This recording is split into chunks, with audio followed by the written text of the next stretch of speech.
Hey, what's up? My name is G Money. Welcome to a little thing we're doing here, and it's all about my surname, Money. We're going to be talking about money. Don't be scared of money. We're going to have some very, very, very honest conversations. And today, of course, my co-Ps from the podcast, the mics are open.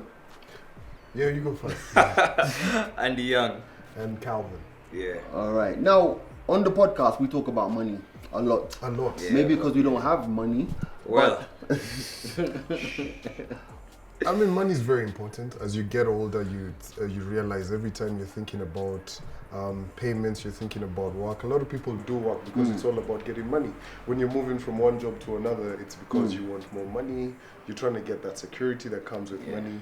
But many people make money and still end up broke. Why do you think that is? because they're always chasing and they're always spending. They don't keep track of their spending. There's so much that goes into it, man. That's one reason. And you become responsible. Yeah. I mean, at the end of the day, you always have to think about investments. Some guys maybe invest in the wrong things.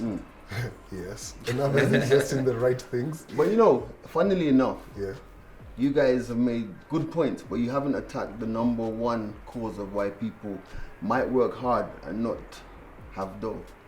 Which is People are not honest about their money.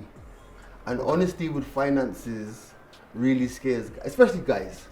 You imagine, end of the day, you know, we live in a society where you can be broke shamed and all that stuff. So nobody wants to admit that they're broke. Yeah. So most people are not honest about what their finances actually mean.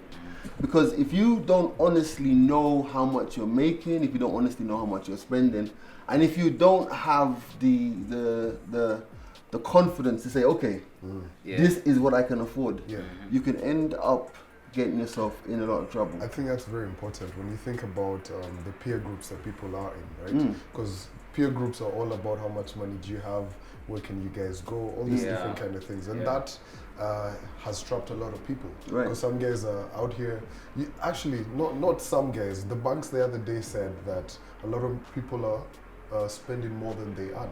Yeah. As a matter of fact, there's an interesting statistic that in Nairobi, especially in the nightclubs, people are swiping more with credit cards than they're swiping with debit cards. Exactly. Which goes to show that people are living beyond their means. Yeah, there's that pressure to keep up with, because there's guys who are earning and there's guys who know how to keep track of their finances. Like they know these are my limits, however much I'm balling, however much I'm spending, there's a line I cannot cross. So you're trying to compare yourself to that person because of what you're seeing. So you try to keep up with them, but you don't know how they're planning their finances. You're dead broke, man. Yeah. Maybe you've borrowed money, maybe you've taken a loan to go out. You're calling your friends like, hey, yo, man, I really need to go out.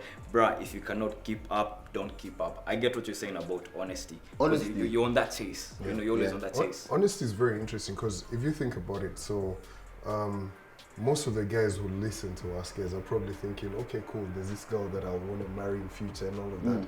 How are you going to be honest with her about your money and you can't even be honest with your money? But you know, it goes back as well, because even a lot of us, when we were growing up, our parents weren't honest with us about money either.